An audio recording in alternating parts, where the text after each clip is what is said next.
Hello. हाँ, चलिए। कल जितने भी हम लोगों ने टॉपिक पढ़े थे और आपको तरीका बता दिया था कि क्या क्या पढ़ना है, उसी क्रम में हम आगे बढ़ेंगे। थोड़ा आज बात कर लेते हैं किस बारे में, कि कैसे करना है। तो सबसे पहली बात कि हम कोशिश करेंगे कि दिसंबर से लेके जुलाई लास्ट तक जो हमने बात की है, क्योंकि जिनको एग्जाम देना है वो एकदम जुलाई लास्ट तक पढ़ लें। ठीक है। और मेरा सजेशन ये है कि बस वो नहीं दे सकते, बाकी आप लोग तो दे सकते हैं। आप भी दे सकती हैं, थर्ड में ही है आपका भी। तो रिजल्ट अवेटेड है कि एग्जाम ही नहीं हुआ? एग्जाम ही नहीं हुआ है। बट मेरा सजेशन है कि पेपर दे दीजिए, क्योंकि बात ये है, ग्रेजुएशन कंप्लीट तब मतलब वो है ना, फॉर्म में तो नहीं मांगती मार्कशीट वगैरह। अच्छा मांगता है, हाँ तब गड़बड़ है। वरना एटलीस्ट आप पेपर एक बार देख लेते। अच्छा हम क्योंकि क्योंकि देखिए, रूम में पेपर सॉल्व करना और एग्जाम में पेपर सॉल्व करना दो एकदम अलग बातें हैं। मैं सारे बच्चों को बोलती हूँ कि आपकी एज हो गई है और आप एलिजिबल हैं, तैयारी हो और चाहे ना हो, पेपर जरूर दे दीजिए। अगस्त का तो नहीं पढ़ने का मतलब है, क्योंकि सितंबर में पेपर है आपका। पर हाँ, जुलाई लास्ट तक तो मैंने जो आपको शुरू किया है वो नवंबर दिसंबर से ही शुरू किया है, क्योंकि मेरी जब बातचीत हुई थी यहाँ पे तो बात यही हुई थी कि प्रिलिमिनरी जो पेपर है उसके हिसाब से करंट पढ़ा दीजिए। तो हम आपको एकदम जैसे नवंबर दिसंबर 2 महीने का मिक्स करके, फिर जनवरी फरवरी, मंथ वाइज आपको एक एक महीने की जितनी चीजें हैं, 6 से 7 क्लासेस में, अगर मान लीजिए हम एक एक महीने के लिए 7 मंथ भी लेते हैं तो 6-7 महीने का हमको, अगर 7 क्लासेस ले रहे हैं तो 49 डेज, मैक्सिमम 50 डेज। तो हम कोशिश करेंगे कि 2 महीने के अंदर आपका पूरा करंट अफेयर्स हो जाए, क्योंकि अभी आपके पास पूरा जुलाई है और अगस्त है। क्योंकि कितनी तारीख बता रहे हैं आप लोग? 30 सितंबर ना। हाँ तो बस ठीक है, एक महीना तब भी बचेगा पूरा रिकॉल करने के लिए। और अगर आप लोग बोलेंगे तो मैराथन क्लासेस करंट अफेयर्स की चला देंगे, क्योंकि करंट अफेयर्स से काफी काफी क्वेश्चंस है ना, तो वो आपको आउट ऑफ फाइट कर देते हैं।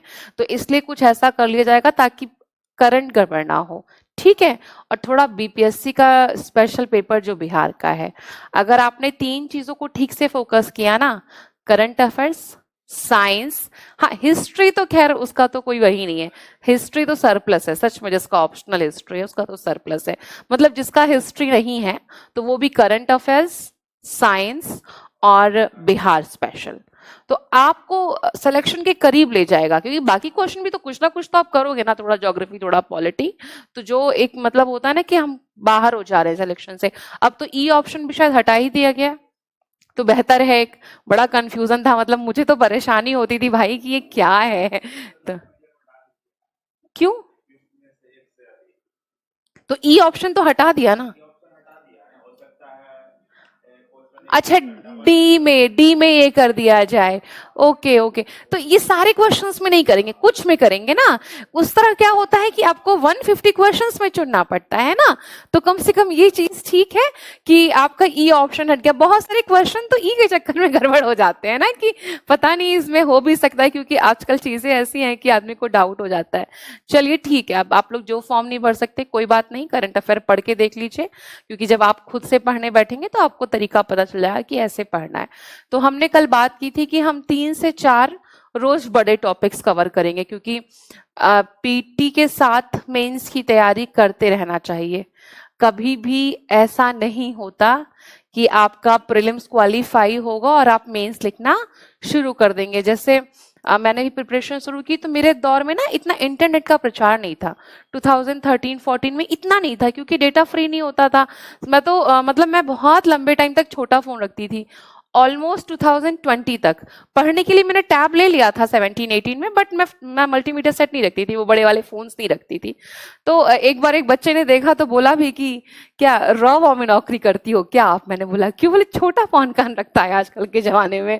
तो मैंने बोला कि मुझे जरूरत नहीं लगती, जब पढ़ना होता है मैं टैब से पढ़ लेती हूँ, बाकी छोटा फोन बात बात करने के लिए, क्योंकि मेरे लाइफ में गिनती के लोग हैं जिनसे मैं बात करती हूँ। मतलब है बहुत सारे लोग, बट जैसे पढ़ाई के दौरान में ना बहुत दोस्ती यारी बहुत नहीं होना चाहिए। घर से बात कर लो, माँ से बात कर लो, पिताजी से अगर बनती है तो बात कर लो, मतलब मेरी बनती थी। तो दोनों लोगों से बात हो जाती थी, दो छोटे भाई थे तो उनसे बात हो जाती थी। अब नहीं है तो मतलब एक छोटा भाई बस है तो बातचीत उससे होती है, ज्यादा किसी से बातचीत नहीं होती। मेरे बहुत लिमिटेड दोस्त हैं, मेरे वो दोस्त हैं जो ग्रेजुएशन के दोस्त हैं, तो 15-20 साल से वही दोस्ती चल रही है, तो थोड़ी थोड़ी बात उन लोगों से हो जाती है, तो बहुत जरूरत नहीं पड़ती। बट अब क्या है कि आपके हाथ में फोन है, जो चाहिए आप न्यूज में देख सकते हैं। आप करंट अफेयर्स के लिए एक अच्छा रिसोर्स है कि आप जहां खाली हैं, जैसे पहले तो बुक लेके चलना पड़ता था ना, अब तो जहां खाली हैं आप वेबसाइट्स में डाल लीजिए, पीआईबी वगैरह देख लीजिए। तो मेंस के लिए मैंने देखा था एक इंटरव्यू, उन्होंने बोला था कि मैं एक दिन में 9-9 घंटे लिखता था। मतलब आप समझ रहे हैं कि 9 आवर्स लिख रहे हो। जैसे यूपीएससी और यूपी का फॉर्मेट सेम है, 3 घंटे सवेरे लिखो, 3 घंटे शाम लिखो। 6 घंटे जब हम लिख के आते थे ना, तो मतलब मुझे याद है कि मेरे फादर ऐसे, मुझे सर्वाइकल का प्रॉब्लम था तो मेरा हाथ से ऐसे पेन पकड़ना मुश्किल हो जाता था, वो बैठ के मलते थे कि कल पेपर है इसका, इसका हाथ रगड़ो, कल एग्जाम में लिखना है। और सोचिए कोई डेली 9 आवर्स लिख रहा है। उन्होंने बताया था कि जब वो मेंस देने जा रहे थे, वो 5000 क्वेश्चंस लिख चुके थे। अब मुझे बताओ, अगर कोई व्यक्ति 5000 क्वेश्चन लिख लेगा, संसार में ऐसी कौन सी चीज है जो उसको नहीं आएगी। तो जो पढ़ने का तरीका है, जो लोग बोलते हैं, पता नहीं, हो सकता है उनका दिमाग बहुत शार्प हो कि हम थोड़ा पढ़ते हैं ज्यादा ग्रेस्प कर लेते हैं, हो सकता है, बहुत सारे ऐसे लोग होते हैं। पर वो जो थोड़ा पढ़ के ज्यादा ग्रेस्प करते हैं, वो उनके भी आर्ट्स ठीक ठाक होते हैं, 8 आवर्स 9 आवर्स। और मैं हमेशा बोलती हूँ पढ़ाते वक्त कि आप 6 घंटे पढ़िए, पर आप डेली पढ़िए, उस पे कॉम्प्रोमाइज मत करिए। मेरा भाई था, वो बोलता था कि यार कैसे तुम इतना लंबा बैठ लेती हो। मैं बोलती थी कि मैं शिफ्ट में बैठती हूँ ना, सुबह 5-6 घंटे बैठ गई, 7 बजे तक उठ जाओ, नहीं आप 5 बजे उठते हो, 7 से 12 एक शिफ्ट बैठ गए। मेरा है कि मुझे दिन में थोड़ा आराम चाहिए, तभी मैं रात को रिचार्ज, शाम को रिचार्ज रहूंगी, वरना मैं डाउन होने लगती हूँ। 1.5-2 घंटा सो गए, उठ जाओ 2-3 बजे से, 3 बजे से पढ़ने बैठो, शाम को 7 बजे तक पढ़ लो, फिर 7 से 8 तफरी कर लो 1 घंटा, फिर 8 से 12 पढ़ लो। तो टुकड़ों में तोड़ तोड़ के, अब सोचिए, सुबह मैंने सीधे 5 घंटे पढ़ा, दोपहर में 3 से लेके 7 बजे तक 4 घंटे पढ़ा, यहीं पर 9 घंटे कंप्लीट हो गए। और शाम को अगर फिर 8 से 12 बैठ गए तो फिर 4 घंटे कंप्लीट हो गए। तो कितने घंटे हो गए टोटल? 12 घंटे 13 घंटे हो गए। और अगर आप इतना डेली कर ले रहे हो ना, तो बहुत मेहनत नहीं है फिर, इससे ज्यादा आप करना भी नहीं चाहिए, इतनी बहुत है। वीक में एक दिन संडे एकदम ब्लैंक छोड़ दो।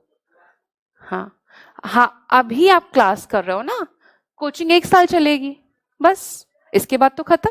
1.5 साल चलेगी, इसके बाद तो खत्म हो जाएगी ना। तो कोचिंग के बाद हमेशा ये चीज दिमाग में रखिए, कोचिंग के साथ सिलेक्शन उनका होता है जो पहले से पढ़ रहे होते हैं। कोचिंग 1 साल 1.5 साल, ठीक, और उसके बाद ऐसा 8-10 महीना, तभी लोग बोलते हैं कि 2-2.5 साल में हो जाता है। यही रीजन ही है बोलने का, क्योंकि फिर वो कंटिन्यू करते रहते हैं। मेरे साथ के लगभग सब लोग सेलेक्टेड हैं, पता नहीं मेरा ही किस्मत खराब था। मतलब मेरी स्थिति ये है कि मैं अगर तुमको भी जानती हूँ तो तुम भी सेलेक्टेड हो। वो जैसे यहाँ पे होता है ना कि कहीं भी पत्थर फेंको तो यूपीएससी एस्पिरेंट निकलता है, तो मेरे साथ ऐसा है, तुम किसी को भी धक्का मारोगे ना, तो वो चाहे नायब तहसीलदार हो, वो नायब तहसीलदार होगा। मतलब है, सब सर्कल में सब सेलेक्ट है, बट ठीक है, अपना नहीं हो पा रहा तो कोई नहीं। बट यही है कि हाँ, उसका एक फायदा ये रहा पढ़ाई का कि बेकार नहीं है, वो यूज हो रही है। चलो, अब आज के करंट अफेयर्स की क्लास शुरू करते हैं। तो जैसे हमने कहा कि हम बड़ा टॉपिक लेंगे, आजकल एक शब्द बहुत चर्चा में है, पहले तो इसके बारे में बात करेंगे और पहले इसके बारे में बात करेंगे। एआई क्या हुआ बताइए? आप लोग एकदम पूछिए, क्या मैं इतनी डरावनी हूं कि पूछने में दिक्कत है? जो चीज भी आपको लगता है आप पूछिए, वरना क्लास के बाहर पूछ लीजिए, ठीक है? एआई के बारे में सुना है आप लोगों ने? क्या है एआई? आर्टिफिशियल इंटेलिजेंस या कृत्रिम बुद्धिमत्ता, यही शब्द है दोनों, हिंदी इसकी मीनिंग यही है। आर्टिफिशियल इंटेलिजेंस को आप कैसे समझते हैं? जैसे हमने बात की फोन की, आप लोग देखते हैं आजकल के फोन अपने आप अपग्रेड हो जाते हैं, आपकी फोटोज रिकॉल कराते हैं। एक शब्द होता है स्पॉटलाइट, वो कौन कर रहा है? आप तो नहीं कर रहे हो। आपको याद होगा पहले आप सिनेरियो बनाते थे, फोटो लगा लगा के कोलाज बनाते थे, अब आपका फोन आपको बना के देता है। मतलब मुझे तो बिल्कुल नहीं आता चलाना, फोन बस इतना ही आता है कि पढ़ लो बात कर लो, पर मैं कोलाज वोलाज नहीं बना पाती। पर अब मैं देखती हूँ कि फोन खुद ही कोलाज बना के मुझे दे रहा है, तो ये कौन कर रहा है? ये आर्टिफिशियल इंटेलिजेंस का कमाल है। अब जीवन में ऐसा होगा कि ह्यूमन रिप्लेस हो जाएंगे सब जगह से, टेक्नोलॉजी आ जाएगी। आप सब लोगों ने सोफिया के बारे में सुना है? महिला रोबोट, सऊदी अरब से थी, उनको बनाया गया था। वो एकदम वैसा व्यवहार करती हैं जैसे मानव करते हैं, ठीक है? बस मशीन और मानव में एक अंतर है, इमोशनल इंटेलिजेंस का। जैसे आपको कोई दुख है, तो वो दुख मैं समझ सकती हूँ क्योंकि मैं इंसान हूं, मेरे अंदर संवेदनशीलता है, संवेदनाएं हैं। रोबोट नहीं समझ सकता है। अगर आप लोगों ने, जैसे कि कुछ मूवीज हैं जो आपकी पढ़ाई से रिलेट करती हैं, अगर आपने रोबोट मूवी देखी हो तो आपको थोड़ा सा रिकॉल हो रहा होगा कि वहां पे आग लगती है तो वो एक बच्ची को उठा लाता है, पर वो कपड़े नहीं पहने रहती है तो वो सुसाइड कर लेती है कि मुझे सोसाइटी में ऐसे ले आया इन्होंने। तो वहां पे उसको समझ में आता है कि अच्छा, उसको ये पता था कि जान बचाना है, उसको ये नहीं पता था कि शरीर ढकने के लिए कपड़े भी आवश्यक है। तो ये रोबोट नहीं समझ सकता, ठीक है, ये मनुष्य समझ सकता है। पर जिस दिन ऐसा हुआ कि थोड़ी सेंसिटिविटी डेवलप कर दी गई, तो समझ लीजिए कि सबसे ज्यादा मुश्किल हमारे लिए रोबोट और ये मशीनें करने वाली हैं। ठीक है, एसी है, इलेक्ट्रॉनिक्स है, जितनी भी चीजें हैं सब सुविधा के लिए हैं, पर कल हमने बात की कि इनसे निकलने वाली ग्रीन हाउस गैसेस कैसे हमारी प्रकृति को नुकसान कर रही हैं। जैसे आप लोग ऑलमोस्ट सब 22-23 साल के, 24 साल के होंगे, ठीक है? तो मेरा आपका जनरेशन गैप का लगभग मामला है। तो जो हम लोग का दौर है, उस समय हमें याद है कि बहुत कम लोग के पास फोन होता था, ठीक है? आज का जो दौर है, आप देखिए लगभग सबके पास फोन है। जो हमारा दौर था तब छोटा फोन चलता था, नोकिया 1100 और ये सब, मल्टीमीडिया सेट्स नहीं चलते थे, इतने बड़े बड़े फोन्स नहीं चलते थे। आप सोचो कि हर 2-3 साल में हम लोग फोन चेंज करते हैं। पिछले, अगर मैं 15 सालों में देखूं तो मैंने ऑलमोस्ट 7-8 फोन चेंज किए हैं, ठीक है? और जब तक जीऊंगी ऑलमोस्ट 10 साल, मतलब 20 साल तो भी जीना ही चाहिए, तो 10 फोन तो चेंज ही हो जाएंगे। एक व्यक्ति सिर्फ फोन वेस्ट कर रहा है 20 से 22, एक व्यक्ति। और आपको पता है कि भारत की पॉपुलेशन सबसे ज्यादा है और लगभग 70% लोगों के पास फोन है। कितना इलेक्ट्रॉनिक वेस्ट है!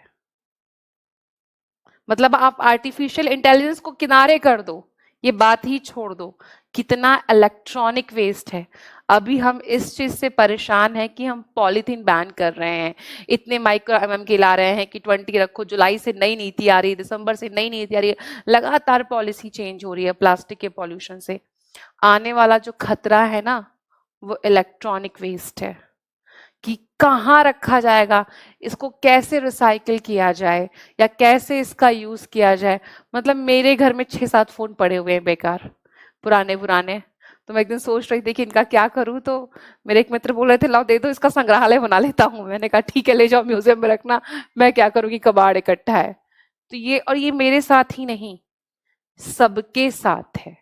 आप देखो, हम लोग तो चलो नॉर्मल फोन यूज करते हैं, जैसे कि जो लोग एप्पल का फोन यूज करते हैं, वो लोग बोलते हैं कि जैसे ही नया फोन लॉन्च होता है, उनका पुराना फोन अपने आप खराब होने लगता है, कंपनी ही उसको डिग्रेड करने लगती है, ऐसा लोग बोलते हैं। भाई मैं यूज नहीं करती, मैं नहीं जानती हूँ, मुझे लगता है कि 1.5 लाख का फोन लेना निरा मूर्खता है, मुझे जरूरत नहीं है। भाई जिसको उतने फीचर्स चाहिए, उतने काम चाहिए, मेरा काम ही नहीं है उतने फीचर्स का, मेरे पास जो है मैं उसी को पूरा यूज नहीं कर पा रही हूँ, तो मैं वन प्लस क्या करूंगी, एप्पल का फोन, ठीक है? तो लोग बोलते हैं कि जैसे ही नया फोन आता है, वो पुराना फोन डिग्रेड होने लगता है। तो इसका मतलब है कि नया फोन फिर से आएगा ना, आपको खरीदना ही पड़ेगा, जब फोन हैंग करेगा, नहीं चलेगा, आप लोगे ही लोगे। तो ये आने वाले समय का एक इलेक्ट्रॉनिक वेस्ट है। देखिए, आर्टिफिशियल इंटेलिजेंस के बहुत सारे फायदे हैं। आप बेसिक आर्टिफिशियल इंटेलिजेंस किनारे कर दो, अभी आप सोचो इतनी गर्मी है, एसी ठंडा कर रहा है, सबने वॉशिंग मशीन देखी होगी, एक महिला ठंडी गर्मी बरसात में रोज कपड़ा पीट पीट के साफ कर रही है। अब क्या है, वो मल्टीटास्किंग है कि वो खाना भी बना सकती हैं और वो कपड़ा भी धुल सकती हैं।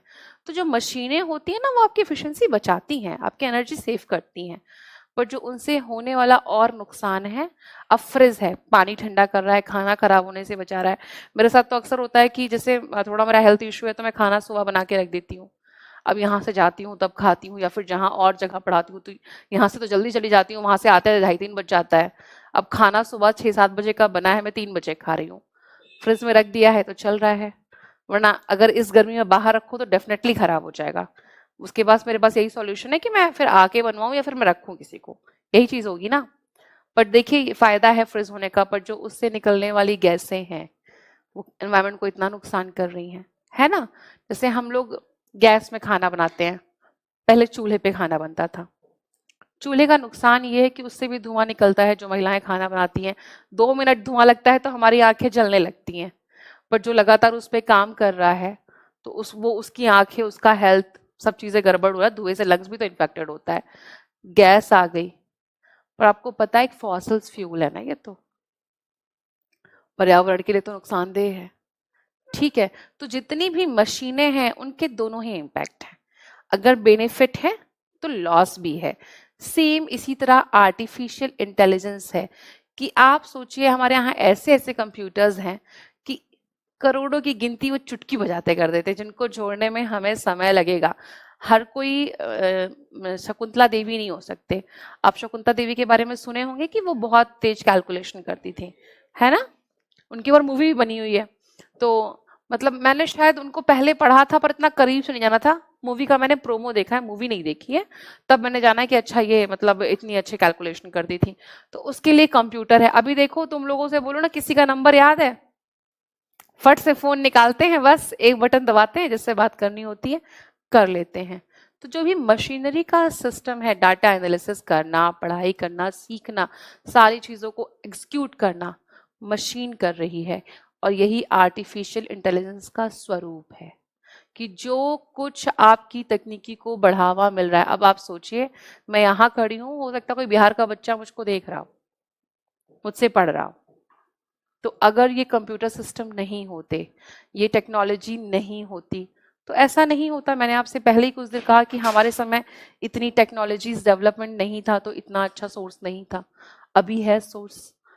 तो ये सोर्स का फायदा है, ये आपके कंप्यूटर्स का, आर्टिफिशियल इंटेलिजेंस का फायदा है कि जो लर्निंग कैपेसिटी है वो सीखने के लिए इम्पोर्टेंट है, जो आपको अच्छा कर रही है, अपग्रेड कर रही है। बस उसका नुकसान ये है कि आने वाले समय में जहां जहां मनुष्य काम करता था, हो सकता है वहां वहां आर्टिफिशियल इंटेलिजेंस, रोबोटिक्स काम करने लगे। जैसे ऑपरेशन क्या होता है, सर्जन्स करते हैं, पर हम जब बायोटेक्नोलॉजी इसको पढ़ते हैं तो हम देखते हैं कि किसी भी चीज को छोटा करने की शक्ति है हमारे यहाँ, पता होगा आप लोगों को। मतलब अब ये सिस्टम हो गया है कि छोटा सा रोबोट बना के शरीर के अंदर डाल दो, वो ऑपरेट करके बाहर आएगा। तो एक व्यक्ति काम कर रहा था, उसका रिप्लेसमेंट है वो। अब जैसे यहाँ पे रिसेप्शन में भैया लोग बैठते हैं, अब यहाँ किसी रोबोट को बैठा दिया जाए, और एक चीज एकदम तय है कि मशीन से गड़बड़ी होने के चांसेस बहुत कम हैं। तो हो सकता है कि वो उनसे बेहतर तरीके से स्टूडेंट को समझाए कि बीपीएससी की तैयारी कैसे करनी चाहिए। तो ये जो काम करने वाले व्यक्ति हैं उनका रिप्लेसमेंट है। और टेक्नोलॉजी के साथ एक प्रॉब्लम और है कि जिसके पास रिमोट होगा वो ही उसको चलाएगा। अब रिमोट तो दो लोगों में से किसी के पास भी हो सकता है ना, एक अच्छे इंसान के पास, एक खराब इंसान के पास। अच्छे इंसान के पास है तो चीजें ठीक से चल रही हैं, और खराब इंसान के पास है तो आप देख ही रहे हैं कि दुनिया कैसे चल रही है। अगर इसका बहुत अच्छा एग्जाम्पल समझना है तो एक वेब सीरीज थी असुर, देखी थी मैंने। उसमें उन्होंने दिखाया कि कैसे ये आर्टिफिशियल इंटेलिजेंस का मिसयूज किया जा रहा है ना। तो ये, और हो सकता है दुनिया इतनी हाईटेक हो गई हो, हम भारत में रहते हैं या हम नहीं, हमें पता है, पर जो लोग वहां पे काम करते हैं उनको पता होगा, होता होगा ऐसा, या आने वाले समय में ऐसा होगा। ठीक है। अब यहाँ पे बात क्यों हो रही, क्योंकि GPAI, इसका मतलब है ग्लोबल पार्टनरशिप आर्टिफिशियल इंटेलिजेंस, ठीक है। फ्रांस से भारत को इस बार इसकी प्रेसिडेंसी मिली है, अध्यक्षता मिली है।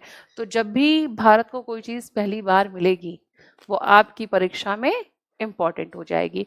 ठीक है, अब इसमें 3 सम्मेलन हो चुके हैं 2020,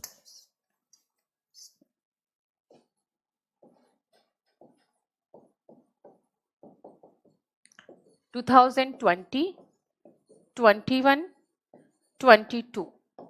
ये टोक्यो में हुआ है, दूसरा वाला पेरिस में हुआ है और पहला वाला आपका मॉन्ट्रियल कनाडा में हुआ है। क्योंकि नया सम्मेलन है तो आपसे पूछा जा सकता है। ठीक है, आपको बेसिक बेसिक चीजें मैंने बता दी कि क्या जरूरत है और क्यों ऐसा हो रहा है, क्योंकि आप पूरी दुनिया को जो जोड़ेगा वो आर्टिफिशियल इंटेलिजेंस जोड़ेगा। ड्यूरिंग कोविड आपने देखा होगा जितनी भी समिट्स हुई हैं, लिखवा देंगे, अच्छे से लिखवाएंगे, वर्चुअली हुई हैं, क्योंकि आप जा नहीं सकते हैं भाई। आप फ्लाइट में जा रहे हो, ट्रैवल कर रहे हो, तो डर है ना कि आपको इन्फेक्शन हो जाए। तो बहुत सारे समिट्स को कैसे कर दिया गया, वर्चुअल कर दिया गया। आप देखिए बहुत सारी क्लासेस कैसे चल रही हैं, वर्चुअली चल रही हैं। देखिए जब भी कोई चीज वर्चुअली चलती है उसके कुछ फायदे हैं।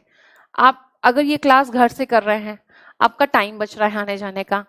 अगर आप कन्विंस पैसा दे के आते हैं तो आपका पैसा बच रहा है, मेरा भी बच रहा है कि मैं जहाँ खड़े होकर बहुत सारे बच्चों को एक साथ पढ़ा दे रही हूँ। भाई मेरे पास इतना बड़ा ऑफिस क्लासरूम नहीं है। आप देखो जितनी भी ऑनलाइन कोचिंग्स हैं वो एक कमरे में ब्लैक बोर्ड लगा के पढ़ा रही हैं आराम से, अपना लगा दिया है उन्होंने डिजिटल बोर्ड और लगा दिया है भैया पढ़ो जिसे पढ़ना है। ठीक है, तो इससे कि बहुत जगह नहीं चाहिए, पैसे की बचत हो रही है, समय की बचत हो रही है, ऊर्जा की बचत हो रही है, बहुत सारी चीजों का प्रॉफिट भी है। बट लॉस क्या है, लॉस है सोसाइटी का। जैसे आपका मैंने बोला ना कि बिहार में मेरे पास मेरे कुछ जूनियर्स बच्चे आते जाते हैं, तो वो बोलते हैं कि 3 साल की पढ़ाई 5 साल में होती है। तो जैसे रेगुलर पढ़ाई नहीं होती तो रेगुलर कॉलेज भी नहीं होता।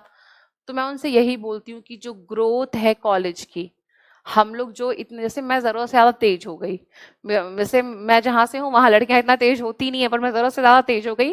वो इम्पैक्ट है मेरी यूनिवर्सिटी का। मैं हॉस्टल में रह के पढ़ी बड़ी, तो आदमी जब अकेले सब करता है, बचपन से अकेले कर रहे हो तो आप तेज ही हो जाओगे। जब आपको पता है कि आपको ही सारी चीजें मैनेज करनी है तो फिर आप अपने आप तेज हो जाओगे, आपको हर चीज पता हो जाएगी।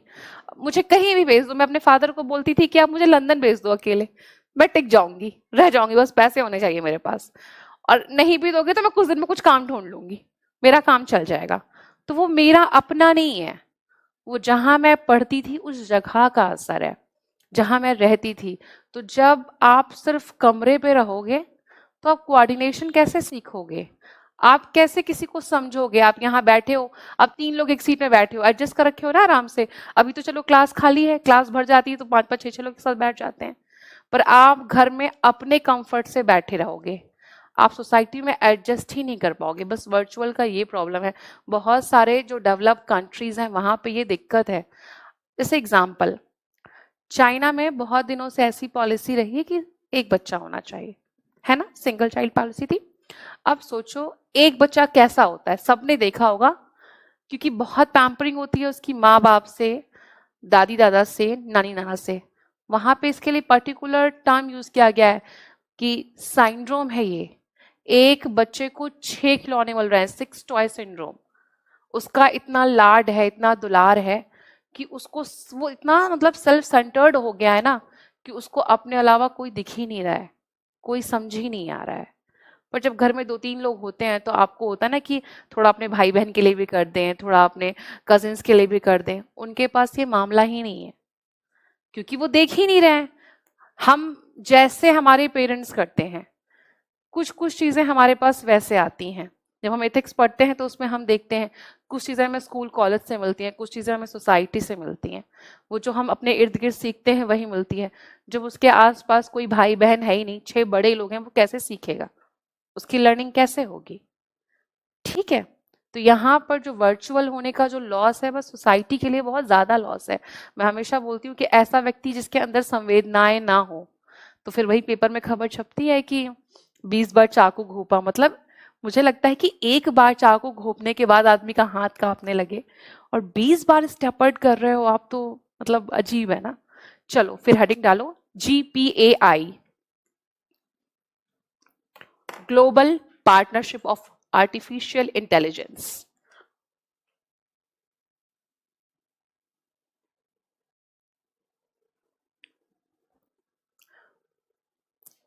लिख लिया? बोले जापान में आयोजित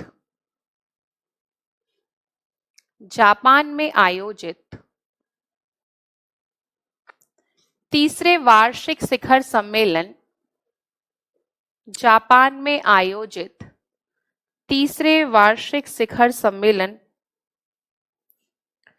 में निवर्तमान लिख लेंगे आप लोग, निवर्तमान परिषद अध्यक्ष फ्रांस द्वारा अंडरलाइन कर लीजिएगा, अध्यक्ष फ्रांस द्वारा कृत्रिम बुद्धिमत्ता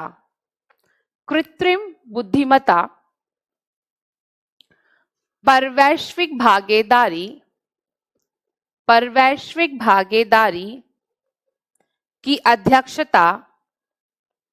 की अध्यक्षता भारत को सौंपी गई।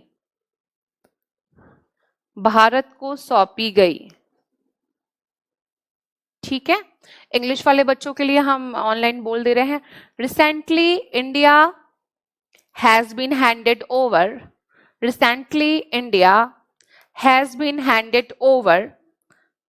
the presidency global partnership on artificial intelligence for 2022-23 by the outgoing council chair, France in its third annual summit Japan. ठीक है, हिंदी वाले बच्चे लिखें। अच्छा, फिर से लाइन रिपीट कर दें। जापान में आयोजित तीसरे वार्षिक शिखर सम्मेलन में निवर्तमान परिषद अध्यक्ष, फ्रांस द्वारा 2022-23 के लिए कृत्रिम बुद्धिमत्ता पर वैश्विक भागीदारी की अध्यक्षता भारत को सौंपी गई। ठीक है, भारत को देखिए इसलिए भी सौंपने का रीजन है कि भारत एक चढ़ती हुई अर्थव्यवस्था है, वैश्विक इकोनॉमी में उसका पार्टिसिपेशन दिख रहा है। आप देखिए इसीलिए गवर्नमेंट ने 2015-16 के दौरान एक अभियान चलाया था। कौन सी योजना लाए थे? Digital India. जब आपके पास चीजें होंगी तभी तो सीखोगे ना। आप देखो जितने भी कॉलेजेस हैं वहां पे लैपटॉप बांटे जा रहे हैं, मोबाइल्स बांटे जा रहे हैं, टैब बांटे जा रहे हैं कि लोग इससे कनेक्टिविटी बना के अपना पढ़ सकें, सीख सकें। क्योंकि आपको दुनिया से जुड़ना है तो आपको दुनिया के बराबर तो आना ही पड़ेगा ना। तो सरकार एक अभियान के रूप में इसमें काम कर रही है। इसको आगे भी हम लोग कंटिन्यू आपको करवाएंगे। चलिए नेक्स्ट लिखिए। यह घटनाक्रम दुनिया की सबसे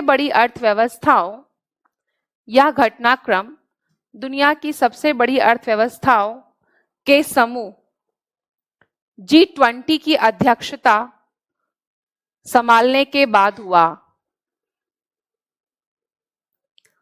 सबसे बड़ी अर्थव्यवस्थाओं के समूह G20 की अध्यक्षता संभालने के बाद हुआ। आप लोग के यहाँ भारत में पता ही है कि G20 का आपके यहाँ खूब समिट हुआ है। मैंने कल ही बात की थी, बताया था। इसको भी हम लोग करवाएंगे। The development comes on the heels of assuming the presidency of the G20, a league of the world largest economics. क्या छूट गया है आप लोग का? अच्छा, हाँ, मैंने आपको बोला है कि मैं राजधानी हो जाती हूँ, आप टोक सकते हैं मुझको। अच्छा, यह घटनाक्रम दुनिया की सबसे बड़ी अर्थव्यवस्था के समूह G20 की अध्यक्षता संभालने के बाद हुआ। G20 की अध्यक्षता संभालने के बाद हुआ। ठीक है, यह आप लोग देख रहे हैं कि जो टोक्यो है ये पहला एशियाई शहर है। नहीं तो इसके पहले मॉन्ट्रियल में हुआ, कनाडा में, और इसके पहले फ्रांस में। तो मैं ये लाइन नहीं लिखा रही हूं कि पहले एशियाई शहर में आयोजित हुई है। ये चीज आपको दिख रही है, ये लिखवाऊंगी तीनों। ठीक है, तो अब ये लिखिए कि इस मीटिंग में क्या डिस्कस हुआ। तो मुख्य फोकस या main points, responsible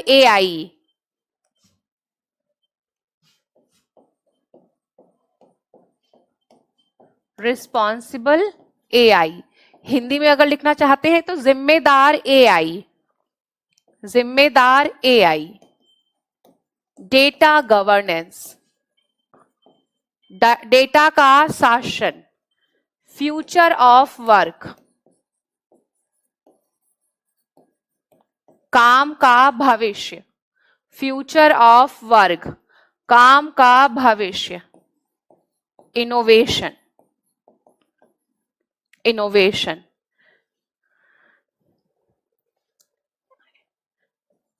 and commercialisation, नवाचार एवं व्यवसायीकरण।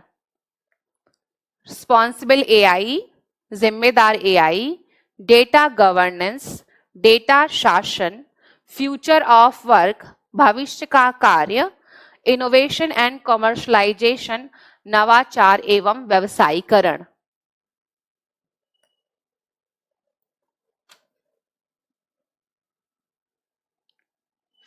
एक एक पॉइंट पे बात कर लेते हैं।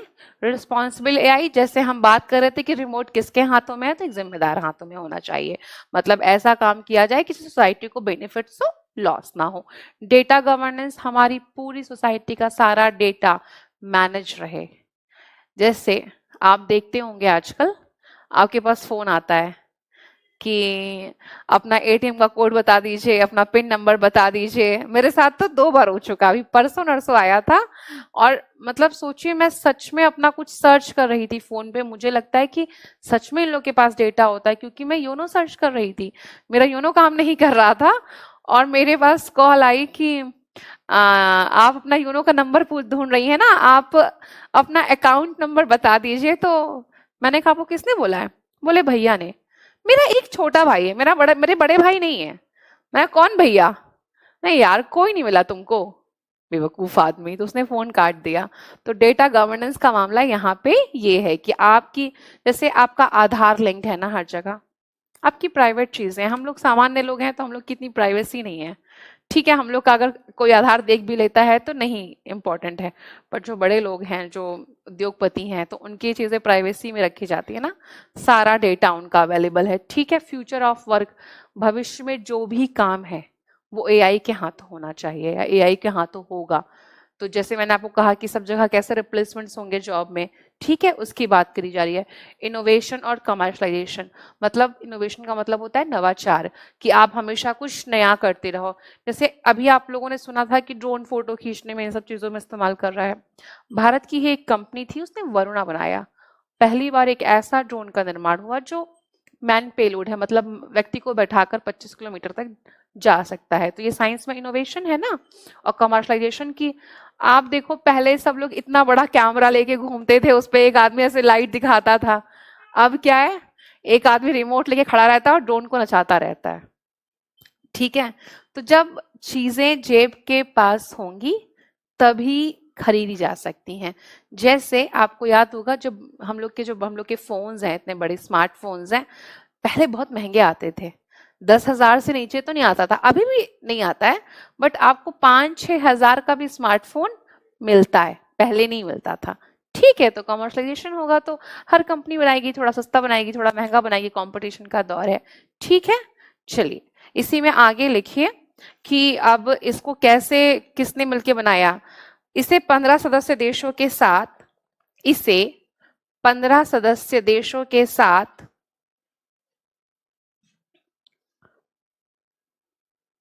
मिलकर जून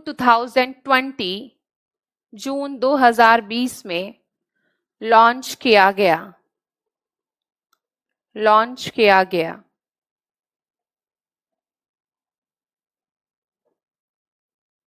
ठीक है, दूसरा पॉइंट इसी में, आर्टिफिशियल इंटेलिजेंस या कृत्रिम बुद्धिमत्ता में वैश्विक भागीदारी को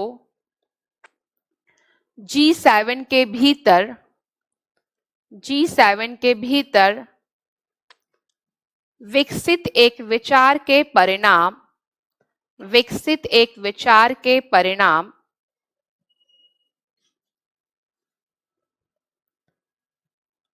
के रूप में वर्णित किया गया।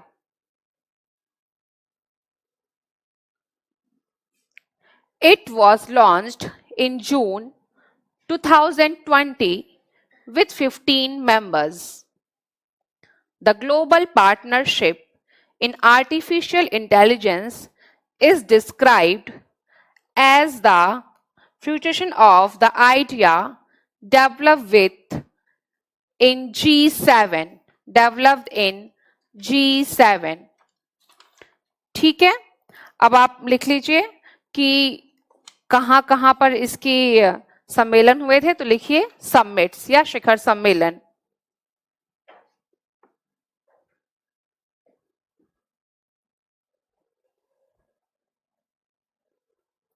पहली समिट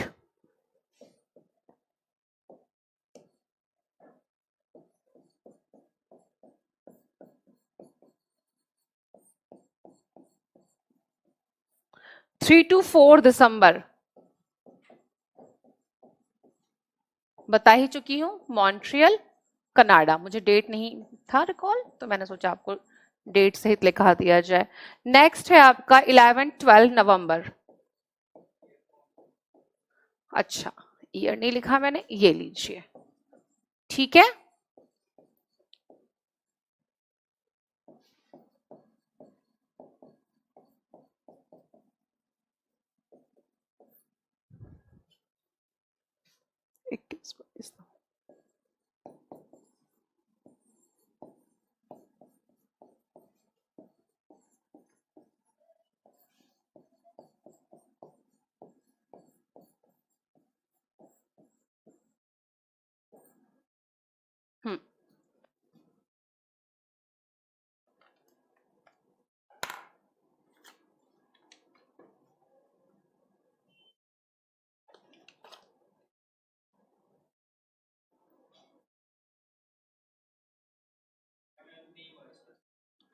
हाँ बेटा, इंडिया को प्रेसिडेंसी मिली है ना इस बार? नहीं, समिट इंडिया में नहीं हुआ है इस बार, अध्यक्षता मिली है, तो हो सकता है आने वाले समय में मिले। ठीक है, यही चीज सबसे पहले आपको मैंने बताई है, हेडिंग यही है कि भारत को अध्यक्षता मिली है इसकी। देखिए, पहले इन सब चीजों में इतनी बातचीत भी नहीं होती थी और भारत की इतनी चर्चा भी नहीं होती थी, पर वर्तमान का जो दौर है वहां पे भारत की चर्चा होती है। उसका एक बेसिक रीजन ये भी है ना कि भारत बहुत बड़ा बाजार है विश्व का। इतना ज्यादा सामान कहाँ और कंज्यूम होगा? आप सोचिए, जहां इतनी बड़ी पॉपुलेशन है और हर वैरायटी की पॉपुलेशन है, मतलब मिडिल क्लास, लो क्लास, अपर क्लास, तो वहां ज्यादा कंज्यूम होगा कि जहां एकदम कम कम लोग रहते हैं वहां ज्यादा कंज्यूम होगा? तो एक बड़ा बाजार भी है ना। और वर्तमान में जो भी संबंध है, मुझे ऐसा लगता है कि सिर्फ भारत में नहीं पैसों पे चलते हैं, पूरे विश्व पे चलते हैं। तो बाजार व्यवस्था है, थोड़ा उसका भी प्रभाव है। ठीक है, चलिए थोड़ा आर्टिफिशियल इंटेलिजेंस के बारे में लिख लीजिए, हो सकता है कभी आपसे मुख्य परीक्षा में शॉर्ट नोट्स वगैरह में पूछ लिया जाए। यह उन कार्यों को पूरा करने वाली मशीन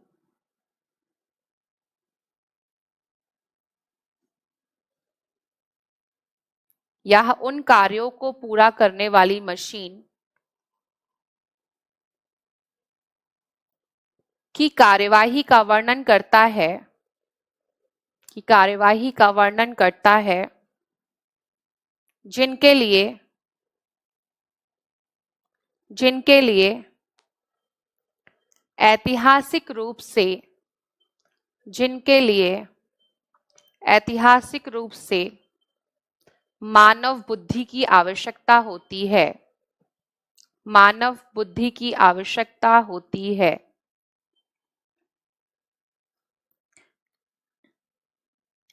इसमें मशीन लर्निंग इसमें मशीन लर्निंग, कॉमा, पैटर्न की पहचान करना, कॉमा, पैटर्न की पहचान करना, कॉमा, बिग डेटा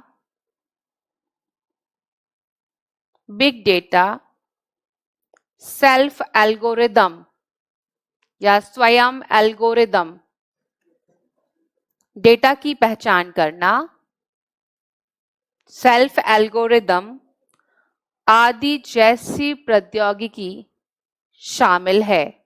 आदि जैसी प्रौद्योगिकी शामिल है।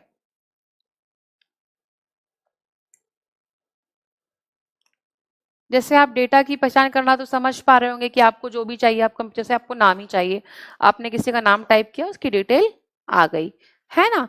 लर्निंग, आपको जो कुछ भी सीखना है तो रोबोट सिखा दे रहा है या मशीन सिखा दे रही है। यहाँ पे एक शब्द आता है सेल्फ एल्गोरिदम। जैसे एल्गोरिदम का सामान्य मतलब ये है किसी काम को क्रम से करना। सुबह क्या होता है, जैसे हम उठते हैं, ब्रश करते हैं, फ्रेश होने जाते हैं, नहाते हैं, तब कुछ खाते पीते हैं, ये सामान्य एल्गोरिदम है। वो भले है कि आप मनुष्य से थोड़ा ऊपर उठ जाएं कि आप उठते ही मान बिना ब्रश किए खाना खा लें फिर दूसरे काम हो, है ना। बट जो एल्गोरिदम है मतलब किसी भी काम को क्रम अनुसार करना, सिस्टमैटिक ढंग से करना। तो ये सिखाना पड़ता है ना हम लोग को, बचपन से हमारी माएँ सिखाती हैं कि सुबह उठते ही पैर छूने चाहिए बड़ों के, ब्रश करना चाहिए, नहाना चाहिए, फिर खाना चाहिए। ये मशीन में स्वतः ही अपडेटेड है। ठीक है, इंग्लिश वाले बच्चों का बोलते हैं, फिर आगे लिखाते हैं। Artificial intelligence, it describes the action of machine accomplishing tasks that have historically required human intelligence. It includes technologies. It includes technologies like machine learning, comma, pattern recognition, comma, big data, and self algorithm and self algorithm etc. ठीक है, आप लोग को हमने GPI के बारे में जितनी बेसिक जानकारी थी दे दी कि भारत इसका आपके अध्यक्ष बन रहा है, फ्रांस से ली गई है, 3 जगह सबमिट हुई है। जो मुख्य फोकस की 4 बातें थी कि रिस्पॉन्सिबल एआई है, इनोवेशन कमर्शलाइजेशन है, फ्यूचर ऑफ वर्क है, और नेक्स्ट एक क्या रह गया है,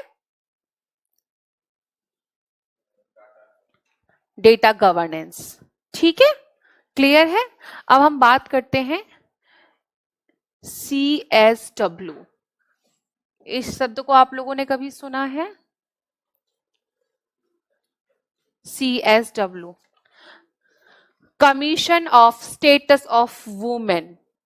ठीक है, ईरान को इससे बाहर कर दिया गया है। आप लोगों ने अगर थोड़ा भी न्यूज आप लोग को याद हो, कुछ महीनों पहले ईरान में हिजाब को लेके बहुत भयानक आंदोलन चल रहा था। क्या हुआ था, कुछ आइडिया है? क्या हुआ था? हाँ, देखिए बस बात इतनी सी थी, कोई बड़ी बात नहीं थी जिस पर उस लड़की की जान चली गई कि उसका हिजाब खुल गया। और हिजाब खुलने से वहां पे है भाई, वहां पे हिजाब कंपलसरी है। हाँ, मोरालिटी पुलिस रखी गई है, नैतिकता के लिए पुलिस रखी गई है। भारत में मुझे लग रहा है जरूरत है, हिजाब के लिए नहीं, चलना उठना बैठना सिखाने के लिए, सड़क पे लड़ते फिरते चलते हैं उसके लिए। तो ईरान को मतलब एक संस्था है आपकी, ये जो संस्था है ना, ये एक्चुअली आपकी संस्था है उसकी यूएन काउंसिल के 6 भाग होते हैं, उसमें से एक संस्था ये है। इसने इस बार क्या किया था कि मेंबर बनाया था ईरान को। ठीक है, जैसे हमेशा रोटेट होती है ना, हर 3 साल में अध्यक्षता किसी किसी के पास जाती है, किसी के पास मेंबरशिप जाती है। तो इसके तहत जो है आपको संस्था को मेंबर बनाया गया था कि भाई इस 3 साल के लिए इनका चुनाव किया जाएगा। पर जब वहां पर लड़की का नाम था माहिनी अनगा, महर्षि अनगा के साथ जब ऐसा हुआ कि हिजाब खुलने के कारण पुलिस हिरासत में उसकी मृत्यु हो गई, तो सरकार ने बोला कि जहां महिलाओं की स्थिति इतनी खराब है, वहां पे किसी भी ऐसे पद के लिए तो कोई दावेदार नहीं होना चाहिए। ये सामान्य जीवन में भी होता है, आप लोग भी हैं, हम लोग भी हैं। मतलब मैं तो जज, मतलब ये मेरी बहुत खराब आदत, मैं तो जज कर लेती हूँ अगर कोई अपनी पत्नी से, अपनी बेटी से, अपनी माँ से ठीक नहीं बात करता। आप कितने भी अच्छे हो, फिर मेरी नजर में तो हो जाता है कि ठीक आदमी नहीं है, क्योंकि सोसाइटी में फीमेल्स को दवा कुचला बनाया गया है। वर्तमान का दौर बहुत अच्छा है, बहुत अच्छा है, शायद इसीलिए मैं यहाँ खड़ी हूँ। वरना आप देखिए ना कि आप अगर आप एंशिएंट एज में देखिए, आप एंशिएंट छोड़ दीजिए, आप 30-40 सालों में देखिए अपनी बड़ी माँ को, दादियों को, वो कैसी हैं घर में। खाना बना लो, बच्चों को देख लो, पति को देख लो, और वो खुश हैं, उनको कोई दिक्कत भी नहीं है। जैसे मेरे साथ के जो लोग हैं तो वो मुझे वैसी दृष्टि से देखते हैं कि बेचारी पढ़ती रह गई, शादी ब्याह भी ठीक से नहीं हो पा रहा, क्या ही होगा अब तो मैं नहीं बोलती हूँ। मेरा अपना नेचर है कि मैं कुछ चीजों पे नहीं बोलती, हालांकि मैं सीधी नहीं हूँ, बट कुछ चीजों मुझे लगता है जाने दो।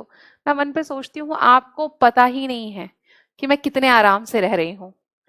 मेरा जैसे मन करता है मैं वैसे रहती हूँ। मुझे पढ़ना लिखना खुद भी पसंद है, पढ़ाना लिखाना पसंद है। मैं अपनी मर्जी से जो चाहे कर सकती हूँ। मुझे किसी से ये नहीं पूछना है कि मुझे कितना पैसा खर्च करना है। मैं किसी पर आश्रित नहीं हूँ। मेरा जब जो मन करता है मैं खरीद सकती हूँ, जिसको मन कर सकता है दे सकती हूँ। सोसाइटी में क्या इतनी छूट है महिलाओं को? क्यों? आर्थिक शक्ति, जिसके पास पैसा और नॉलेज होगा उसके पास ताकत होगी। मैं हमेशा इस चीज को बोलती हूँ। अगर कहीं भी आप देखो, अच्छे घरों की बात नहीं करते, एक्सेप्शनल हर जगह होते हैं, ऐसा नहीं है कि सब लोग खराब होते हैं, पर जो सत्ता का मामला होता है ना, ये मेरे इंटरव्यू का प्रश्न था कि आप सत्ता को कैसे देखती हैं। सत्ता को बस दो ही चीजें देखती हूँ, या तो आपके पास नॉलेज हो या तो आपके पास पैसा हो। और जिसके पास ये दोनों शक्तियां होंगी ना, वो हमेशा सुप्रीम रहेगा। आप सोचो, आपको इतनी आजादी नहीं है। मैं किसी विशेष धर्म जाति की कभी टिप्पणी नहीं करती, सबकी अपनी मान्यताएं हैं। मेरा मन करे मैं सूट पहनूं, मैं दिल्ली रहती हूँ, मैं सूट पहनती हूँ। मुझे कोई कहता नहीं है कि आप सूट पहनिए, मुझे अच्छा लगता है मैं इसलिए पहनती हूँ। पर अगर मेरा मन करे कुछ भी पहनने का तो मुझे छूट है। तो बस छूट होनी चाहिए। जैसे आपके देश में अगर कोई हिजाब पहनता है, बहुत सारी ऐसी लड़कियां हैं जो हिजाब पहनना चाहती हैं, आप देखते हैं इधर न्यूज में आता है। कर्नाटका वाला मामला आया था, स्कूल ने मुझे लगता है नहीं पहनना चाहिए, यूनिफॉर्म का मामला है। बाकी आपको पहनना है आप पहनिए। हाँ, हाँ, केरल में आया, अभी न्यूज में चल ही रहा है, मैं भी देख रही थी। मुझे लगता है स्कूल यूनिफॉर्म का मामला है, यूनिवर्सल कोड नहीं करना चाहिए। आपको पहनना पसंद है आप बिल्कुल पहनिए, बिल्कुल पहनिए। आपको जैसा रहना पसंद है, आपको पसंद होना चाहिए, दबाव नहीं होना चाहिए।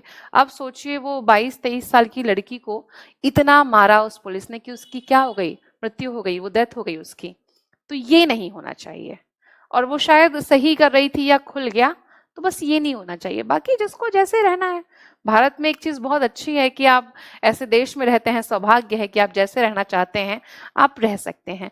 तो इसकी मेन हेडिंग यही है कि CSW से ईरान को बाहर कर दिया गया है। UN के 6 बॉडीज में एक बॉडी ये है जिसके तहत उसको मेंबरशिप मिली हुई थी। और सोचिए कितना खराब होता है ना।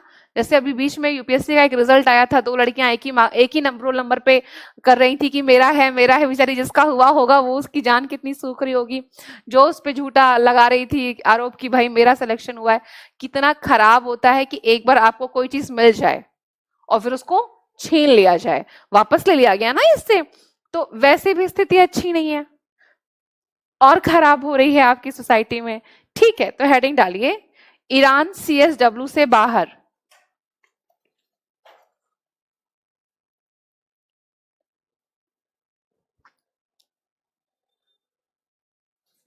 CSW का आपका फुल फॉर्म है commission on status of women.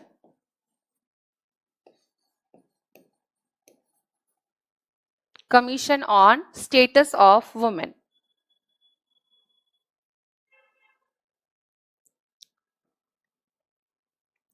संयुक्त राष्ट्र आर्थिक सामाजिक संयुक्त राष्ट्र आर्थिक और सामाजिक परिषद संयुक्त राष्ट्र आर्थिक और सामाजिक परिषद UN के 6 मुख्य अंगों में से एक है। UN यूनाइटेड नेशन या संयुक्त राष्ट्र के 6 अंगों में से एक है। इसकी स्थापना 1945 में हुई थी।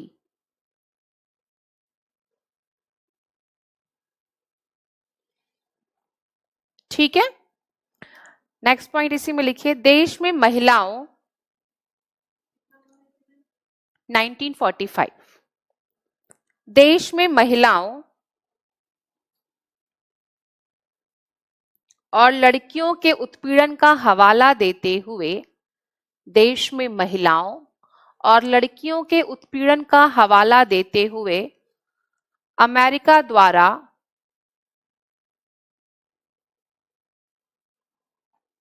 मसौदा प्रस्ताव वर्ष 2022 से 2026 2022-26 के शेष कार्यकाल के लिए क्या छूट गया है आपका? कहां से बोले? देश में महिलाओं और लड़कियों के उत्पीड़न का हवाला देते हुए अमेरिका द्वारा मसौदा प्रस्ताव में वर्ष 2022 से 26 के, इसको अंडरलाइन कर लीजिएगा, के शेष कार्यकाल के लिए CSW की सदस्यता से ईरान को हटाने का प्रस्ताव पेश किया गया। CSW was established in 1946. This functional commission of United Nations Economic and Social Council, United Nations Economic and Social Council, उस लड़की का नाम एटलीस्ट जान लीजिए, किसी परीक्षा में पूछ लिया जाए, लिखिए। सितंबर 2022 में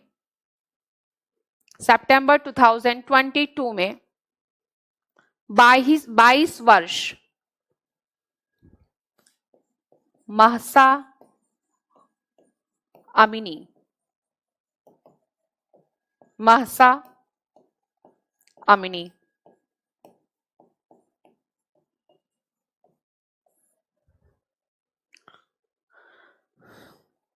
देश की मोरालिटी पुलिस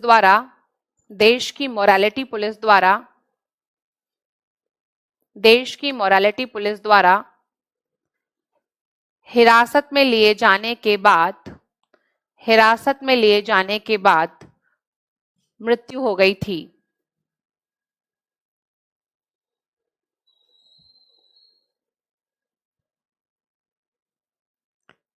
मोरालिटी पुलिस वहां पर 2006 में स्टैब्लिश हुई थी और 1983 में वहां पर कंपल्सरी कर दिया गया था कि हिजाब सबको लगाना है, 1983 से।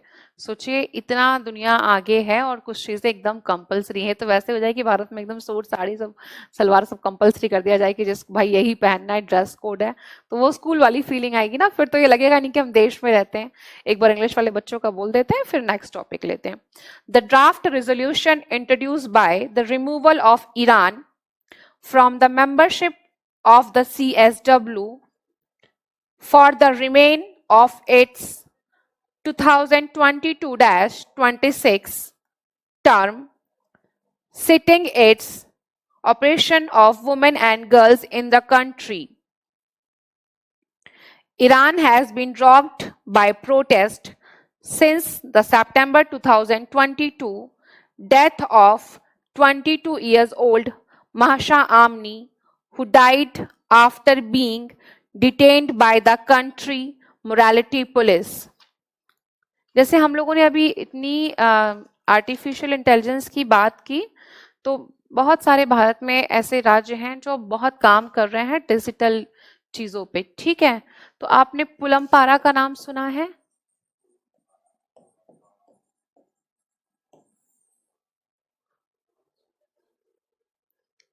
नाम सुना है? यह पहला डिजिटल साक्षर वाला राज्य है, जिला है, ठीक है। यहाँ के सभी लोगों को एटलीस्ट डिजिटल लिटरेसी है। केरल है ना? हाँ, पढ़ा होगा। देखिए, मैं हमेशा बोलती हूँ कि जब लोगों की बेसिक नीड पूरी होती है तो अपग्रेड होते हैं। वो ऑलरेडी एजुकेशन में टॉप मोस्ट पे हैं। हमने कल ही बात की थी कि उनका शायद टोटल रेशियो 92 से 94 समथिंग % के बीच में है ना। हम कहते हैं अगर 90% भी है, हालांकि 92 में मुझे श्योर है कि 92% है, अगर 90% भी है तो जिस जिले में साक्षरता लिटरेसी रेट 90% है तो वहां तो अब अपग्रेडेशन का मामला होगा ना। तो ये डिजिटल साक्षरता वाला जिला है, तिरुवनंतपुरम में पाया है ये जिला।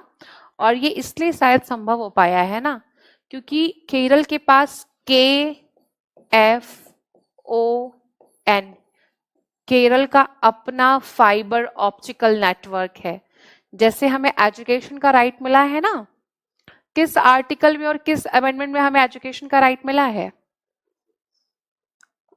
86 अमेंडमेंट 21A, जिसमें बोला गया है ना कि 6 to 14 ईयर्स के बच्चों को निःशुल्क शिक्षा, फ्री एजुकेशन देगी। देती भी है गवर्नमेंट, मतलब गवर्नमेंट सच में प्रयास तो ठीक करती है। मिड डे मील देती है, पढ़ने नहीं खाने ही आ जाओ, जब स्कूल आओगे तो कुछ तो पढ़ोगे ही। साक्षरता की स्थिति ये है, बट वही है कि पेरेंट्स भी शायद इतने जागरूक नहीं हैं। जो निचला तबका है या गरीब तबका है उसको शिक्षा का महत्व, हालांकि मुझे लगता है कि जो लोग कम पढ़े लिखे हैं उनको शिक्षा का महत्व है, पर शायद उस तबके को नहीं होगा जहां से शिक्षा का मामला दूर दूर तक नहीं दिखता है। आप सोचिए ना, बिहार में अगर 60% रेशियो दिख रहा है तो आपको एक चीज समझ में आ रही है कि 100 में से 40 लोग नहीं पढ़े हुए हैं। मतलब एक बड़ा मामला है ना कि 60% बोल रहे हैं आप, मतलब 100 लोगों में 40 लोग नहीं पढ़े हुए हैं।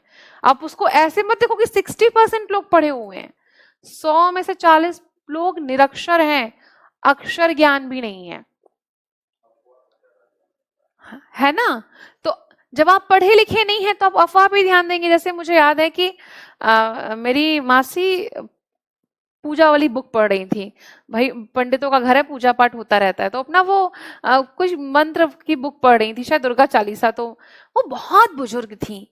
अभी तो मतलब मेरी मम्मी नहीं रही, मैं अपनी मम्मी से मजाक उड़ाती थी कि ये लोग क्यों जिंदा इतना जी रही हैं, इतनी बुजुर्ग है, जाए, बहुत बोझ है भारत पे।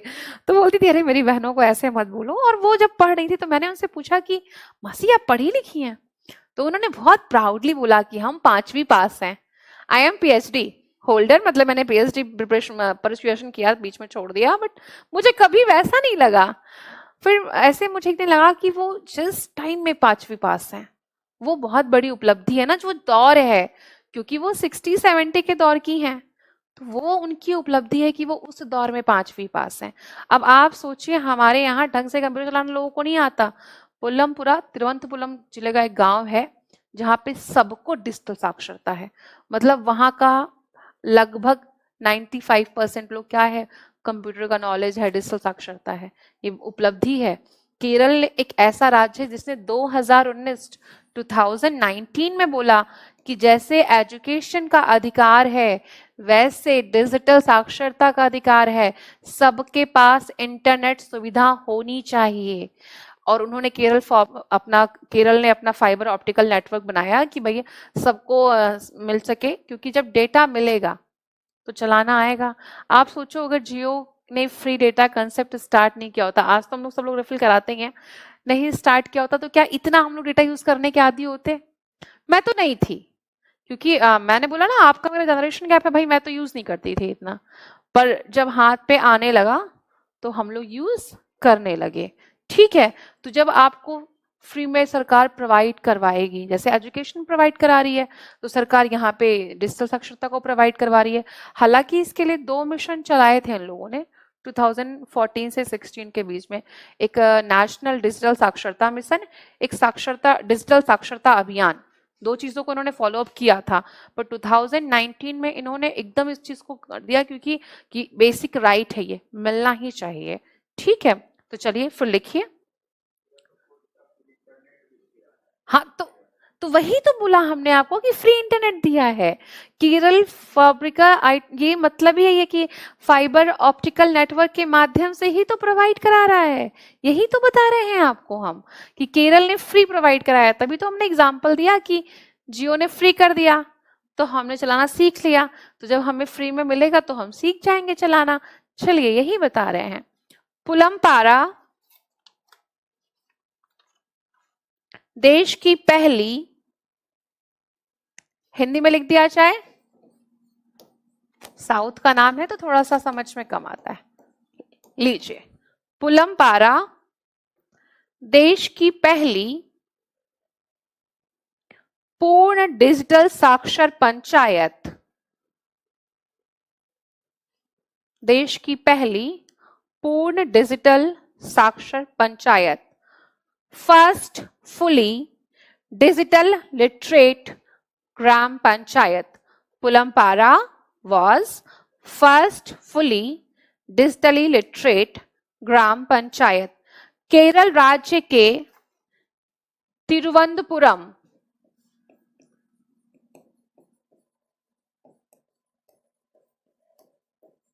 केरल राज्य के तिरुवनंतपुरम जिले में अवस्थित है। इस योजना की शुरुआत 15 अगस्त 2021 में की गई। इस योजना की शुरुआत 15 अगस्त 2021 में की गई।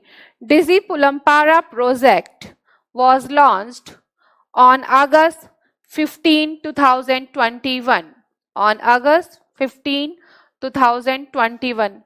इसमें क्या था, 250 इंजीनियर्स कुटुंबश्री के, उन्होंने मिलकर इस योजना को बहुत योगदान दिया, क्योंकि सिखाना तो पड़ेगा ही ना।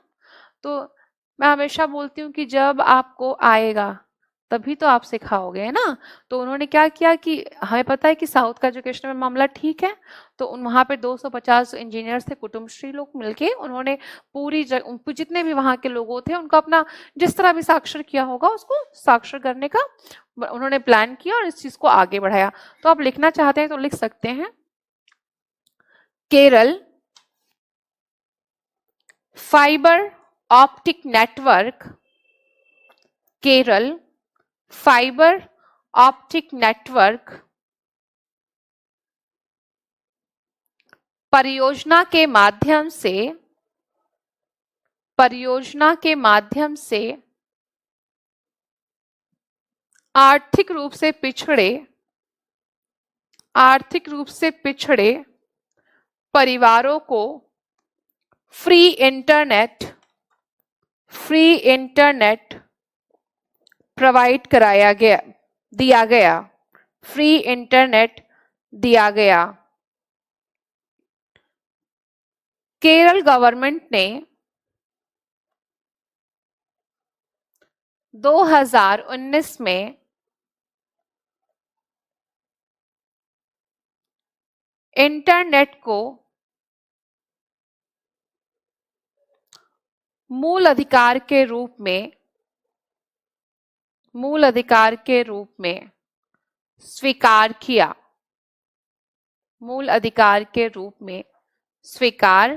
किया।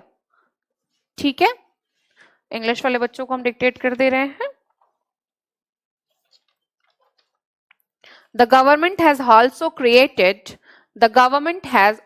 created Kerala Fiber Optic Network to provide internet connection to all and to ensure its promise to making access to the internet a basic right in 2019.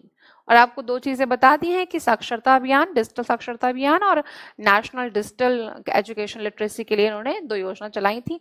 अब वो कोलैप्स कर दी गई है तो उसका कोई मतलब नहीं है। ठीक है, अब नेक्स्ट टॉपिक है हमारा कि आप लोगों ने FATF के बारे में सुना है। क्या है FATF? हाँ, फाइनेंशियल एक्शन टास्क फोर्स। ठीक है,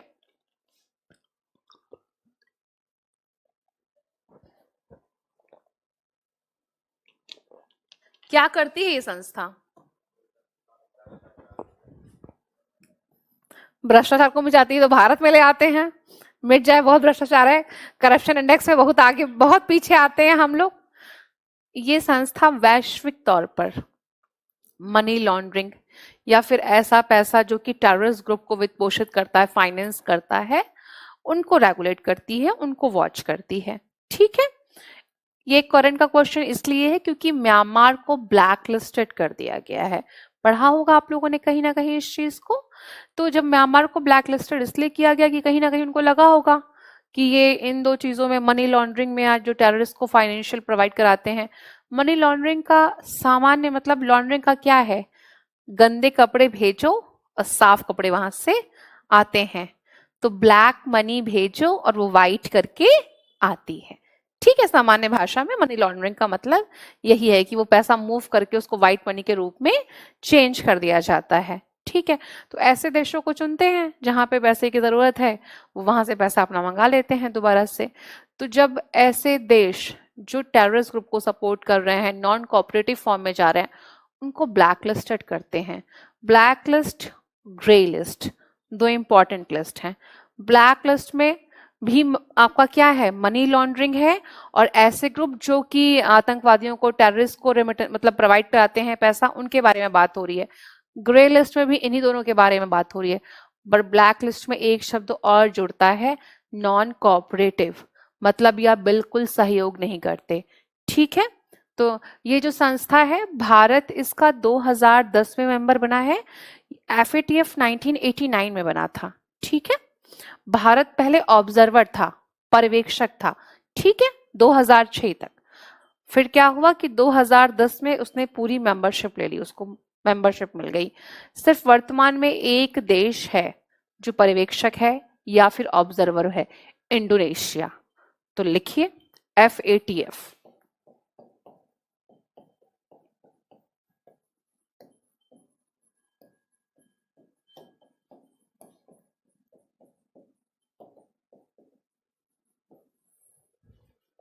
म्यांमार blacklisted in FATF।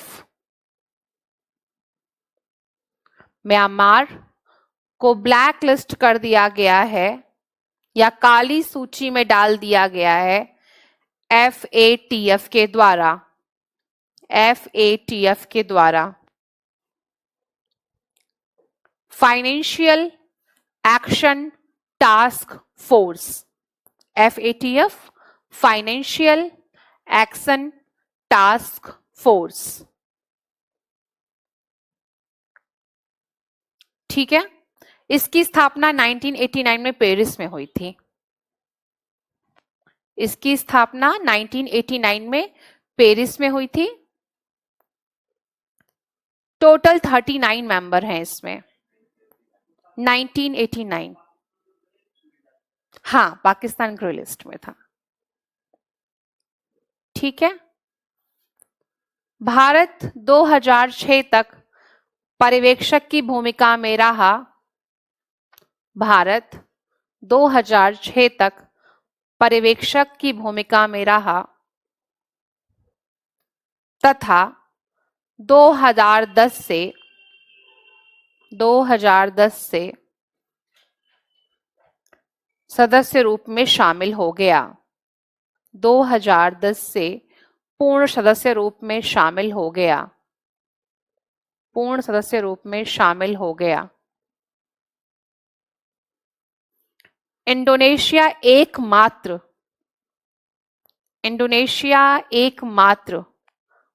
पर्यवेक्षक देश है। इंडोनेशिया एकमात्र पर्यवेक्षक देश है। FATF is the global money laundering and terrorist financing watchdog set up in 1989 out of G7 meetings of developed nation in Paris.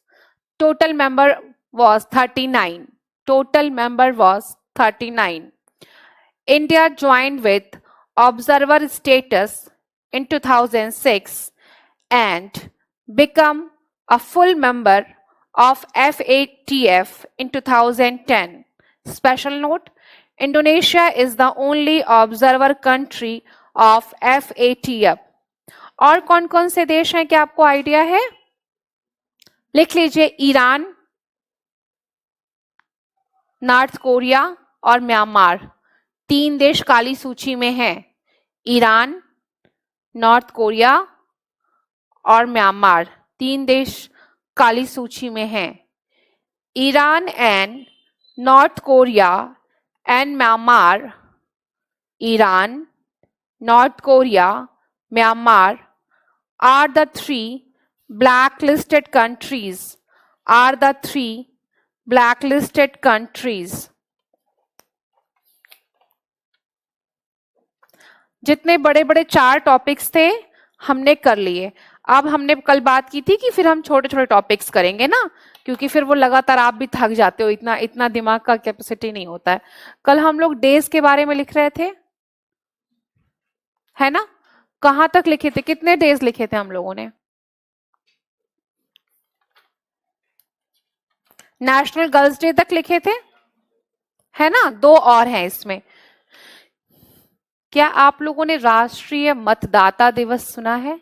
National voting day कब होता है? 25 जनवरी।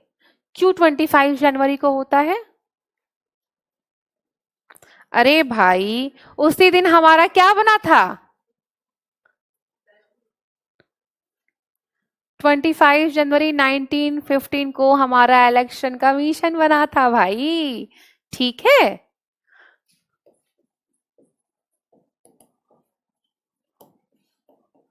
तो हमने जैसे बात किया कि डेज के बारे में हमें क्या लिखना है, डेट लिखनी है, और दूसरी चीज क्या लिखनी है, थीम लिखनी है।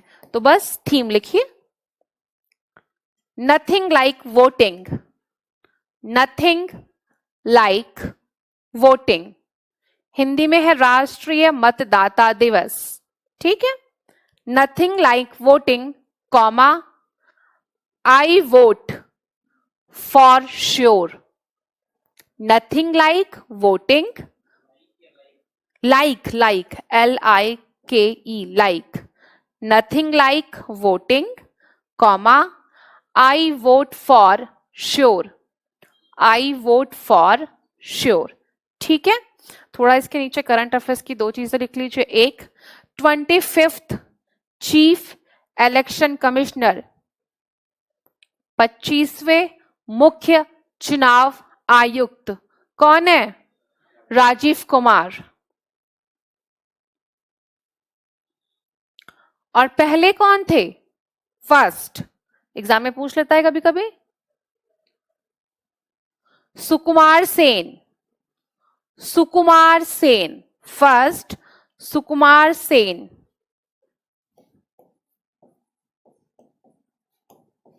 डेटा प्राइवेसी डे,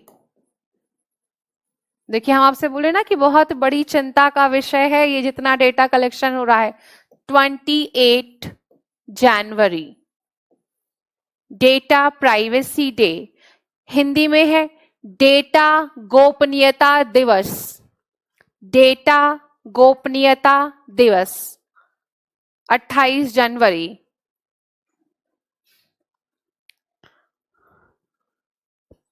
आपको हिंदी और इंग्लिश दोनों में हम थीम इसलिए बोल रहे हैं क्योंकि एग्जाम में दोनों ही दे देता है। कभी कभी ऐसा मतलब इंग्लिश को ही हिंदी में लिख देता है ना, तो इसलिए हम आपको दोनों लिखा दे रहे हैं। Think privacy first, think privacy first. Theme क्या है? Think, THINK, think privacy first. निजता के बारे में पहले सोचें, निजता के बारे में पहले सोचें।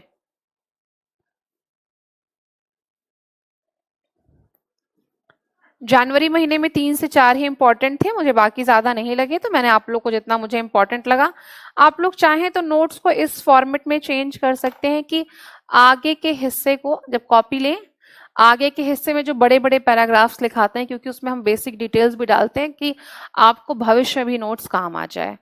क्योंकि जो डेटा होता है, मैंने कल भी बोला था कि जैसे मैंने आपको वुमेन्स पे लिखाया, और कभी ना कभी ऐसा होगा कि वुमेन एम्पावरमेंट पे आपके यहाँ पूछा जाएगा, एकदम तय है पूछा जाना। तो ये डेटा फिर उस समय काम आएगा महिलाओं की स्थिति में, कि ईरान जैसे देशों में महिलाओं की ये स्थिति है। आप लोगों ने रवांडा का नाम सुना है? कहाँ की कंट्री है? अफ्रीकन कॉन्टिनेंट की है ना, ठीक है। युगांडा, रवांडा, सोचिए रवांडा अफ्रीकन देश, और वहां पे 63% से ज्यादा, और 60% से ज्यादा, 63% के डेटा है मुझे याद है, महिलाओं की भागीदारी है पॉलिटिकल में, पॉलिटिक्स में, राजनीति में। भारत जैसा देश जो इतना विकसित है, बहुत चीजों में बहुत अच्छा है, मैं हमेशा बोलती हूँ कि बहुत सौभाग्यशाली हूँ, मेरा जन्म भारत में हुआ है। 33% आरक्षण नहीं मिल पा रहा है महिलाओं को राजनीतिक भागीदारी के स्वरूप में, 1/3 हिस्से की सिर्फ बात हो रही है, और वो इतना पिछड़ा हर चीजों में बहुत पीछे है अफ्रीकन कॉन्टिनेंट के देश। वहां पे 60% से ऊपर महिलाओं की राजनीतिक भागीदारी है। तो ये छोटे छोटे डेटा जब आप ऐसे लिखोगे ना, तो उसमें बहुत काम करेगा, बहुत इम्प्रोवाइज कर देगा आपकी चीजों को, वो अच्छा प्रदर्शन होता है। ठीक है, तो जैसे हो सकता है कि ये कॉपी हो सकता है अब की बार आप दे रहे हैं तो काम आ जाए, जो नहीं दे रहा है उसके भी काम आ जाएगी जो आगे के पन्ने हैं। तो इसलिए कह रहे हैं कि जब नोट्स बनाइएगा तो आगे बड़े बड़े जो 4-5 हम रोज पढ़ाएंगे वो, और बाकी छोटे छोटे ये पैराग्राफ्स। ठीक है, अब योजनाओं पे बात करते हैं। कल हमने एक योजना में बात की थी, मांगदेछू परियोजना, याद है आप लोगों को? तो योजनाओं पे हमें बहुत ज्यादा बात नहीं करनी है। हमने कल ही बताया था कि हम सिर्फ 3 चीजों को देख सकते हैं। एक, अगर इंटरनेशनल है तो किन 2 देशों के बीच हो रही है, कौन कौन चेयरपर्सन के रूप में था, कहाँ पे है, या किस डेट को है, बस इतनी ही चीजें। तो कल मांगदेछू के बारे में थोड़ा बहुत कुछ बताया था, भूल गए हैं आप लोग? मैंने आपको बताया था कि भारत और भूटान के बीच यह योजना बातचीत हुई है, बताया था। और इनके जो चेयरपर्सन है उनका नाम भी बताया था, लोटे तेरिशिंग। ठीक है, मतलब याद करने का तरीका है, जो व्यक्ति लौट जाए तो वो लोटे। ठीक है, अब याद रहेगा आप लोगों को। और हमारे यहां से हमारे प्रधानमंत्री, तो लिखिए इस परियोजना का उद्घाटन, हाँ मांगदेछू छा है ये,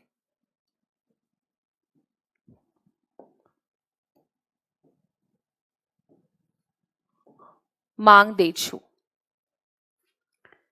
इस परियोजना का उद्घाटन भारतीय प्रधानमंत्री पीएम मोदी और भूटान के प्रधानमंत्री लोटे तेशेरिंग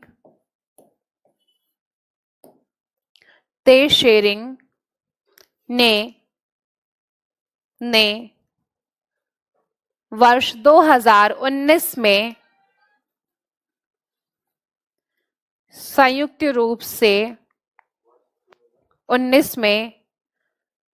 रूप से शुरू किया था।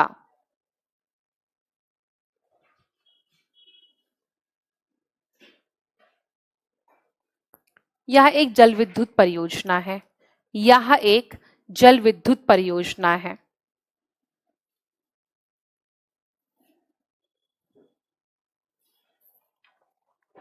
ठीक है, इंग्लिश वाले बच्चों को हम डिक्टेट कर दे रहे हैं। Mangdechhu hydrolytic project, the project was jointly inaugurated by Indian PM Modi and Bhutanese PM Lote Tshering in year 2019. मैंने आपको 2 चीजें बताई, किसने शुरू कर दिया, किन 2 देशों के बीच की योजना है। अब नेक्स्ट क्वेश्चन है कहां बना। इसका नाम थोड़ा अजीब है, भूटान के ट्रोंगसा,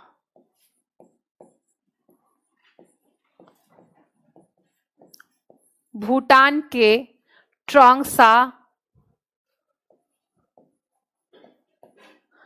भूटान के तोंगसा, दजोर, एक सेकेंड, हाँ मुझे भी ये थोड़ा नाम कठिन लग रहा है बोलने में, Dzong गरवाग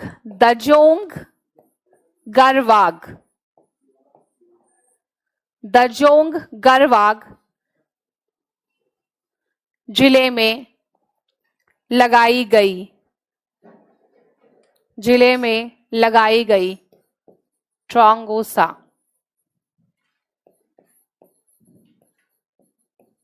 दजोर गरवाग। The project was launched in दजोरवांग ट्रोंगसा। ठीक है, किसी भी योजना के बारे में हम लोग ऐसे ही बात करते चले जाएंगे। नेक्स्ट परियोजना लिखिए। स्वनिधि स्कीम के बारे में सुना है आप लोगों ने, कल ही बताया था हमने क्या बताया था? स्ट्रीट वेंडर्स के लिए है, ठीक है।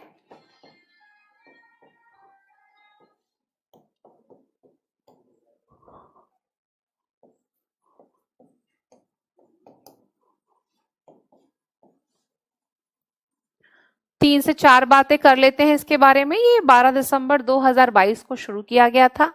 भारत सरकार की योजना थी, लिखा देते हैं, सुन लीजिए। भारत सरकार की योजना थी, 2022 में शुरू किया गया था दिसंबर के महीने में। सबसे इंपॉर्टेंट बात, ये किसके लिए थी? स्ट्रीट वेंडर्स के लिए थी। यह योजना अभी क्यों इंपॉर्टेंट है? इसलिए इंपॉर्टेंट है क्योंकि इस योजना को बढ़ा दिया गया है 2024 तक। इसमें लोन दिया जा रहा है स्ट्रीट वेंडर्स को, 3 बार लोन दे सकते हैं। पहली बार 10,000, दूसरी बार 20,000, मैक्सिमम 50,000। ऐसा क्यों किया गया है? जब भी कोई योजना आए तो थोड़ा सा बस क्यों कर लीजिए, याद नहीं करना पड़ेगा। 2020 का जो दौर था, कोविड महामारी के बाद का दौर था, बहुत ज़्यादा बेरोजगारी बढ़ी हुई थी, हमारी जीडीपी नेगेटिव में चली जा रही थी। तो सरकार ने कहा कि जब भी अर्थव्यवस्था में पैसा दिया जाएगा, पैसा मूव करता है ना मार्केट में, तो मार्केट ग्रोथ करती है। तो सरकार ने कहा कि ऐसे लोग, क्योंकि ज्यादा नुकसान निचले तबके का हुआ, उनकी दुकानें 3-3 महीने बंद रह गई, जो लोग रोज खाते कमाते हैं, तो उनके लिए मुश्किल है ना ये चीज कि पैसा बचा के रखें। अमीरों को 3 महीने दिक्कत नहीं हुई, पर जो निचला तबका था, जिसका डेली पर बेस था खाना पीना, उनको बहुत समस्या हुई।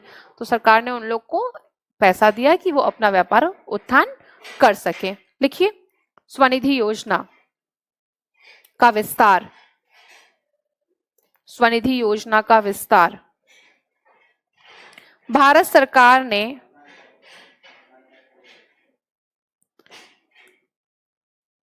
12 दिसंबर 2022 को, भारत सरकार ने 12 दिसंबर 2022 को पीएम स्ट्रीट वेंडर आत्मनिधि योजना को मार्च 2022 तक बढ़ाया। तो इस योजना की शुरुआत कब हुई थी? इस योजना की बढ़ाया, लिख लीजिए, सही बोल रहे हैं हम, अब लिखवा रहे हैं। इस योजना की शुरुआत, ऐसे लिखा रहे हैं ना, क्यों परेशान है? 1 जून 2020 को हुई थी।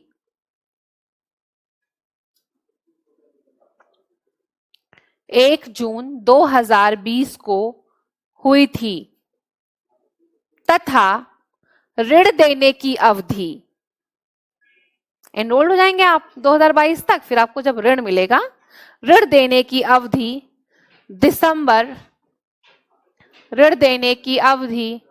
दिसंबर 2024 तक बढ़ाई गई। ऋण देने की अवधि 2024 तक बढ़ाई गई। ऋण के लिए क्रमशः, क्या छूट गया है बेटा? नहीं, ऋण के लिए क्रमशः 10,000 और 20,000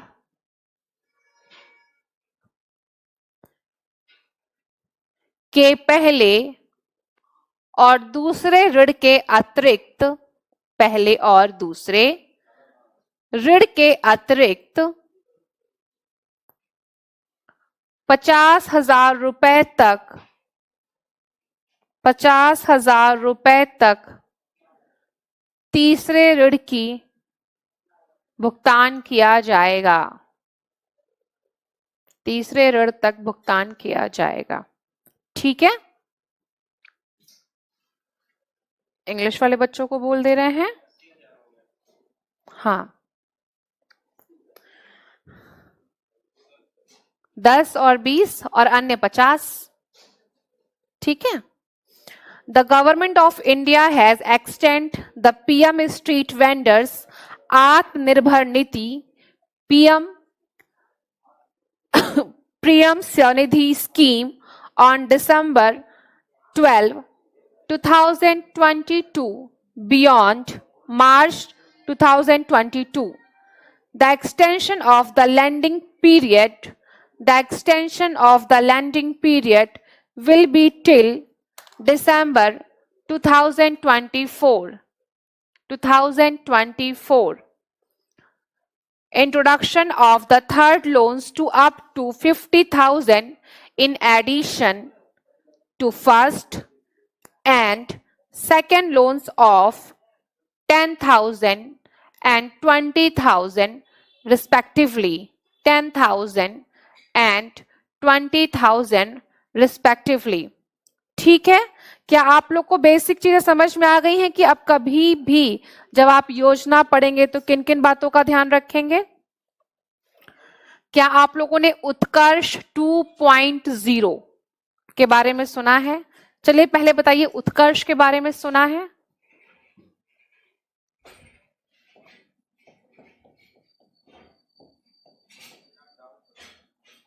क्या बेटा?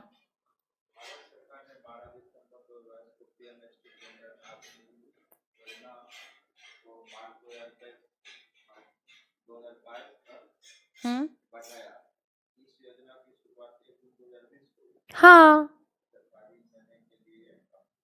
सही है ना, है ना? वो हम जब आप लोगों ने बोला तो हम समझ गए कि आप लोग सोच रहे हैं कि शुरू कब हुआ है, तो इसलिए हम तुरंत लिखवा दिया कि 1 जून 2020 को शुरू हुआ था। हाँ हाँ, 10,000 एक बार, 20,000 एक बार, नहीं अप टू 50,000, सिर्फ 50,000 तक, टोटल 50,000 तक, नहीं 80,000 नहीं, नहीं 80,000 नहीं। देखिए मैंने आपको लिखवाया है अप टू, मतलब इंग्लिश में बोला था कि 50,000 तक। पहली किश्त 10, हाँ बस इतना, 10,000 देंगे, 20,000 देंगे, फिर मैक्सिमम आपको 30,000 तक। और मुझे लगता है कि छोटा मोटा काम तो 50,000 में स्टार्ट किया जा सकता है। जैसे कि यहाँ पे उसी की बात कर रहे हैं ना कि आप चाय का स्टॉल खोल लो, पकौड़ों का स्टॉल खोल लो, सब्जी वब्जी बेचने का काम कर लो। स्ट्रीट वेंडर्स का मतलब ही हमारे यहाँ यही है। आजकल तो पैशन बना हुआ है चाय का खोलना। आपके पटना वाली भी तो खूब बढ़िया चाय बेच रहे हैं, तो वो मतलब ग्लैमराइज कर दिया गया है चाय बेचना। मतलब मैं ये नहीं कह रही हूँ, दुनिया में जिसको जो भी काम करना है बिल्कुल आजादी है। अच्छा, तो ये अभी खुलना शुरू हुआ होगा ना, पहले तो इतना नहीं खुल। जैसे देखिए मैं हमेशा बोलती हूँ कि अच्छा है आप कुछ काम करें, बहुत अच्छा है, पर आप इतना पढ़ लिख के आप पानी पूरी बेच रहे हैं आप। हाँ, जैसे बीटेक पानी पूरी वाले और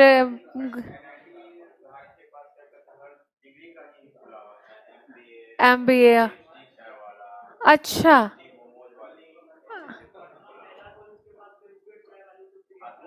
ये तो यहाँ पर खुली ना दिल्ली में। अच्छा, वो तो ग्रेजुएशन उस लड़की का तो मैंने देखा था। हाँ, प्रियंका नाम है शायद, प्रियंका नाम है ना, देखा था हमने। देखिए मैं हमेशा बोलती हूँ कि ऑनेस्टली कि काम छोटा और बड़ा नहीं होता। जिसको जैसे जो कर सकता है वो करे, कोई समस्या नहीं है। पर मुझे ऐसा लगता है ना कि ये अनस्किल्ड लोगों का काम है। हाँ, नहीं आप मतलब आप खुद सोचो ना कि आप इतना पढ़ लिए, आप बीटेक कर लिए, आप एमबीए कर लिए, और अब आप चाय बना रहे हो। मैं बिल्कुल नहीं कह रही हूँ कि छोटा काम है, हमारे देश के प्रधानमंत्री का उद्भव वहां से है, कोई दिक्कत नहीं है। बस मैं ये कह रही हूँ कि हाँ, कि अपनी पढ़ाई के साथ आप जस्टिस कर रहे हैं। देखिए जैसे थोड़ी बात ही कर लेते हैं, बहुत देर से आप लोग भी थक गए होंगे। मेरा अपना कंसेप्ट हमेशा से रहा कि मैं एक ऐसा स्कूल बनाऊं कि जहाँ पे अगर कोई बच्चा बाल काटना चाहता है ना, बार्बर बनना चाहता है, तो वो देश का सबसे अच्छा बार्बर बने, वो बिल्कुल जावेद हबीब जैसा बने, वो शहनाज जैसा बने, उसमें कोई दिक्कत नहीं है।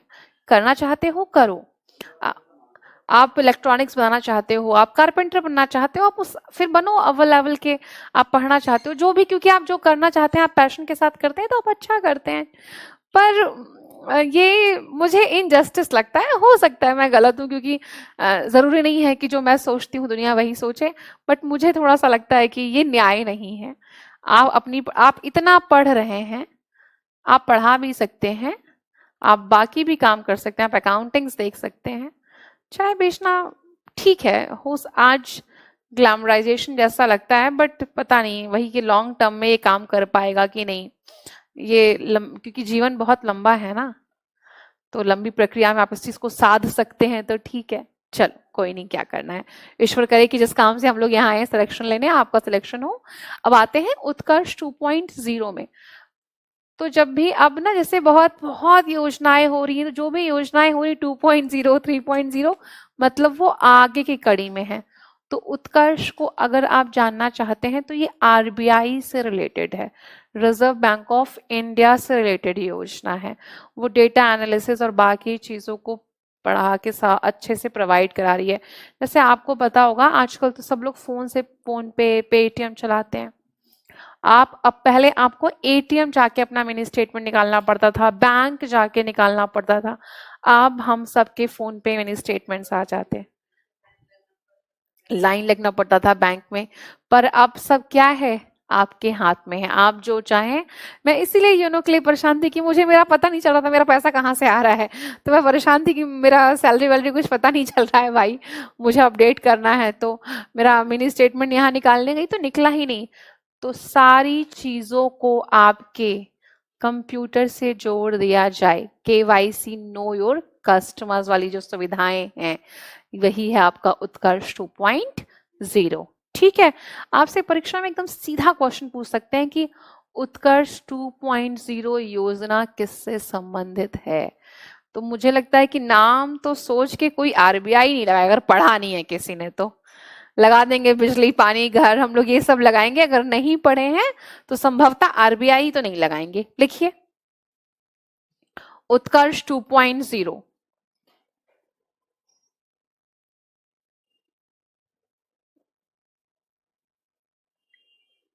आरबीआई गवर्नर शशिकांत दास ने, आरबीआई गवर्नर शशिकांत दास जी ने 30 दिसंबर 2022 30 दिसंबर 2022 को वर्ष 2023 से 25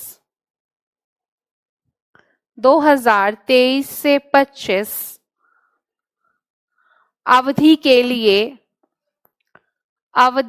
लिए दूसरे चरण की शुरुआत की।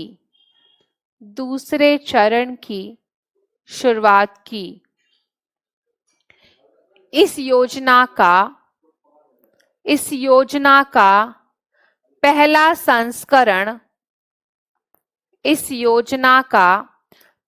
संस्करण 2019 से वर्ष 2019 से 2022 अवधि के लिए था।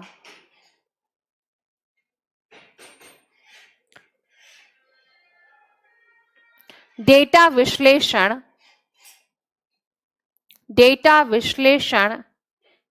एवं सूचना संग्रहण के लिए एआई आर्टिफिशियल इंटेलिजेंस, डेटा विश्लेषण और सूचना संग्रहण के लिए एआई या कृत्रिम बुद्धिमत्ता, मशीन लर्निंग या मशीन उपकरणों को समझना,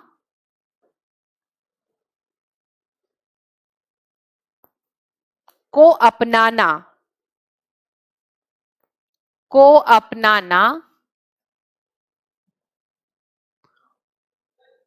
इसका अभिन्न अंग है। उत्कर्ष 2.0 का अभिन्न अंग है।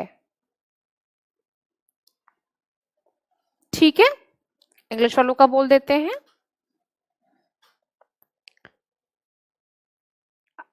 RBI Governor Shashikant Das launched the second phase on 30 December 2022 for the period 2023-25.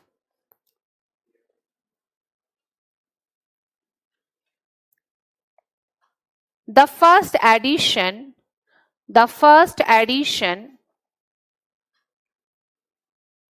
on this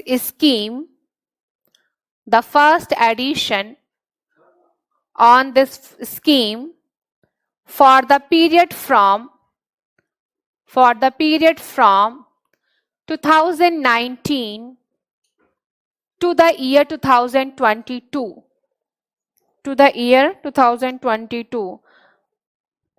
This policy will be used for data analysis, machine learning and AI.